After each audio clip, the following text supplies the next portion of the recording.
What is going on, everybody? Tanner here, and today I'm bringing you guys another Destiny build, and that's right, we're talking Destiny 2 today. Now, as you can see, I'm playing the Destiny 2 beta, came out yesterday, got a couple good gameplays, had a couple good games, tried out the new game modes, and built my character the way that I really enjoy it. So, you guys know how I do these. I like to give you the builds, I give you the items, everything you should be able to acquire over time, and usually I won't have the character maybe all the way up in light level because of the idea that I'm not going to burn a bunch of awesome 400 purples to get the awesome build. However, in this game, everything's level 20, 200 light, so let's jump into the build and see what we got going. Alright, so as you can see, we are talking Hunter again. That's right, we're going back to the old main. Really love my Hunter. Really love just playing a Hunter class and playing this Destiny 2 beta. I feel like the Hunters finally have a home again, so I'm really excited. Obviously, in the beginning of Destiny 1, Hunters were awesome, but I feel like the end, it really became all about Titans and Warlocks. So, in this game, it seems to be maybe the Titans are the one that are lacking. I don't see many Titans. I see a ton of Warlocks and a good bit of Hunters again, so that's exciting.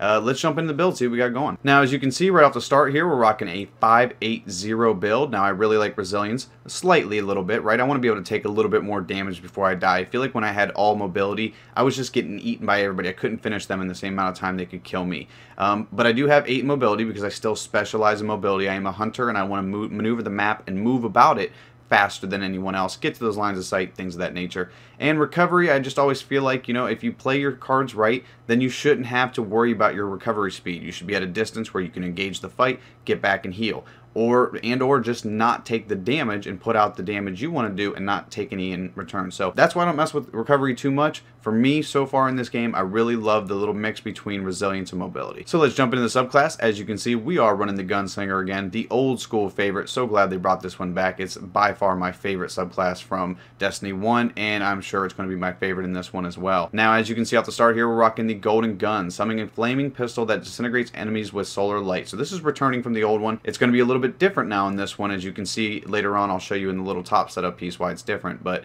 generally the same thing. Pop a golden gun, shoot enemies, one shot, boom, call it a day. So the first thing we'll get into, we'll go ahead and do it old school and do the grenades. I'm rocking the incendiary grenade, a grenade whose explosion catches enemies on fire. Pretty simple. Throw the grenade, blows up, catches enemies on fire. Just my favorite so far. Never was a fan of the swarm grenade, and the trip mine, while they're awesome, a lot of people are just getting smart to them, and they're just realizing when they see that laser not to run through it. So unless you have a really awesome way to trick people to running into your trip mine, I would just prefer to hit the incendiary grenade, toss it into a room, and hope it catches people on fire. Plus, when it does the duration damage over time, it's going to tick the numbers off their body. So if they are behind the wall, I can see exactly where they ran to. For our melee ability, we're going to go with Gambler's Dodge, which is a dodge move where you can see R3 for me because of the fact that I've changed my controls to Puppeteer to perform a deft tumble, avoiding enemy attacks. So you avoid a little bit of damage and a certain moment of tumbling. Now, I haven't quite mastered that yet, but I do every once in a while tumble at the perfect moment, take no damage, avoid the enemy attacks. So it can happen. Grenades, things of that nature can get you out of trouble. Plus, it's just the way it rolls I like a little better. The top one, the Hunter seems to do like a spin of sorts for me. So when I do the bottom one, he does more of an actual roll.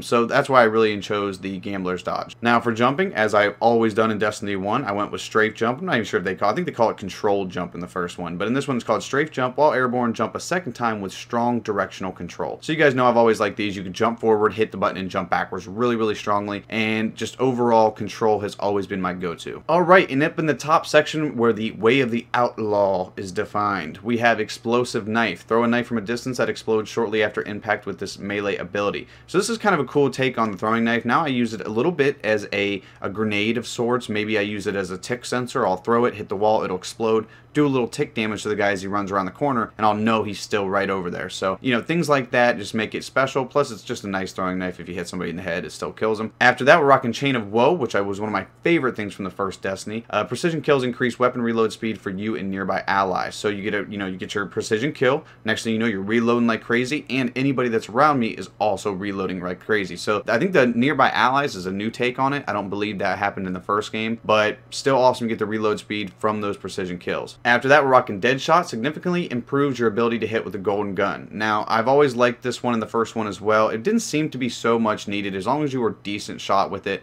but it gave a little bit more forgiveness to the golden gun ability. So if you were looking for a little more forgiveness, you can shoot around the bodies and still get the kills, then Deadshot or whatever the equivalent was in the first one is the way to go. And finally, 6-shooter. Golden gun can be fired quickly up to 6 times but has a shorter duration. Now this is what's different in the different setup from Destiny 1 to this one. And now a lot of people got excited when they heard, what, Golden Gun gets 6 shots now? Like, that's absolutely insane. That's insane. That should not be the way it is. But the thing is, the duration of Golden Gun now is very, very short. Like, I haven't ran the numbers on it, but I'd swear it's anywhere from 10 to 12 to maybe 10 to 15 seconds of that nature. Very, very fast. It just shoots down. You can watch your bar just rapidly go down. You pretty much have to pop it when, like, all the enemies are around the corner. So you can pop it, come around the corner, bang, bang, bang, bang, bang, you know, shoot it up to 6 times. Typically, when I pop it, I'm lucky to get 1 or 2 kills, even with the 6 shots. I end up just like shooting the last 4 shots at a doorway, hoping that someone's going to run through there at that perfect moment. So it's not really that great. The 6, it's not, don't overthink it when you hear 6 times. It's not like the first Destiny was 6 shots. That would be insane. This is 6 shots at a very quickly set pace. Now I'm sure maybe in the regular game when it ever comes out, they're going to be able to bop that back down to 3 with a longer duration. I'm not sure, but we'll have to see. But so far, I think it's really, really cool. They've really simplified this setup for your subclass. So yeah, let's jump into the gear. Alright, so the first thing we're rocking is a pulse rifle for our primary weapon, Nightshade. Now I'm sure you guys have gotten this so far. If you have, make sure you put it on. Really, really love Nightshade. This is my long range gun. It's my long range go-to. I really, really enjoy it, and if I have to engage people at a distance, this is the gun that I want with me. As well as it actually kind of works hip fire up close as well. If you find yourself in a lot of medium range fights, I would recommend the Red Dot 2 MOA. That worked for a long time for me until I switched this up to kind of just become my primary long range gun. And then I switched it to the rifle scope, which gives you a range scope, long zoom, increased range, and decreased handling speed. So now you can't handle it as fast, but I don't really use it for that. I like to pull it up, come around the corner, peek the corner, and use it for the long range engagements. When I switched to this, it just made it so much better. After that, we're rocking armor piercing rounds. Rounds cause extra damage to shield and over penetrate targets, slightly increases range. So I wanted this so that I could get that range boost, as well as when the Titans drop their shields, I can just keep shooting it, try to get that Titan shield down faster. I'm sure that'll work with other forms of shields whenever the game actually launches. It's just overall cool. It's really good for PvE, PvP. They got a little bit of a nerf in the first game, but I think in this game they seem to be just as powerful. And finally, the trait for the weapon is kill clip. Reloading after a kill increases damage. So you get your kill, you reload, and now you have increased damage for the next kill. After that, for my secondary, I'm rocking the Sunshot, which is a exotic hand cannon, level 200. You guys have already gotten this. If you are a hunter right in the beginning of the game, you'll receive this. Awesome gun. Has Sunburn, which is its intrinsic trait. This weapon fires explosive rounds and highlights targets that take damage from Sunshot, as well as the chambered compensator. Stable barrel attachment increases stability, improves recoil direction, and slightly decreases handling speed. Next up, we have accurized rounds. The weapon can be fired longer distances, increases your overall range. So obviously you're going to want to get that range for a hand cannon.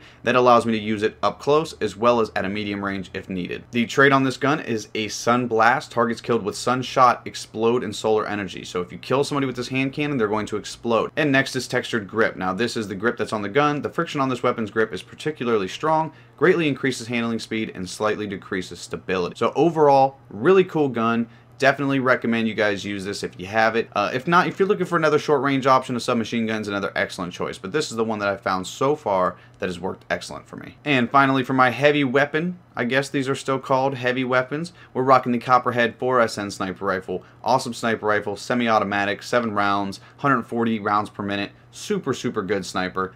So far, I haven't really messed around with it too much because I just kind of kept it the way it was. Honestly, I don't get heavy enough. I'm not the guy who typically grabs heavy, and when there's just one person grabbing heavy, we typically let our buddy grab it with a shotgun. Just makes more sense to me. However, if I was to use it, I guess it would just have these automatic settings, which is the barrel optimized for distance, increased stability, increased reload speed, increases magazine size, as well as increased accuracy, stability, and handling when firing or crouch. And its overall intrinsic trait is deeper ammo reserve, slightly faster reload when magazine is empty. So you dispense all the bullets, quicker reload.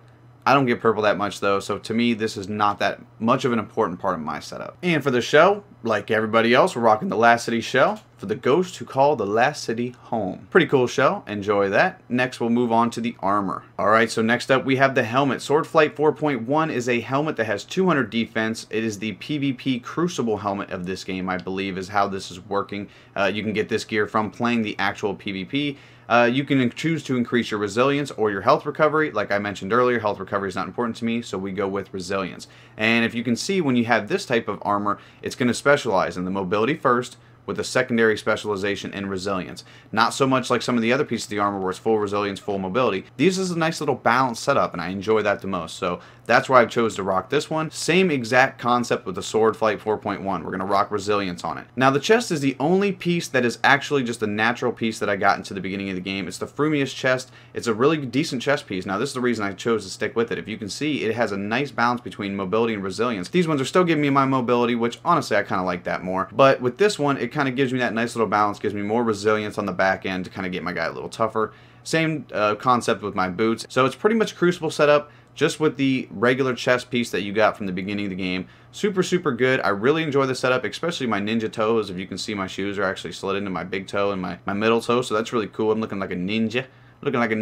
I really like this helmet. Looks like Revan. If you actually check out this one, if you know Star Wars Knights of the Old Republic, this one's like the most Revan. It's really cool. But this is the one we're rocking nevertheless. And if you want to go down below, nothing's going to be different from what you guys got, but we'll show you anyways. But yeah, that's pretty much it, guys. I hope you guys enjoyed the video. I hope it helps you out just to kind of get an idea of how you want to jump into this game with a hunter. If you haven't played the beta yet, try this little balance of resilience and mobility. Keep your mobility up, but keep your resilience there as well. I think that's the best way to set it up. I think that's the way that I enjoy it the most. And yeah, so I hope you guys enjoyed the video today. I hope it helped. I hope to see you guys back again. Hope you have a good day. Have a good night. And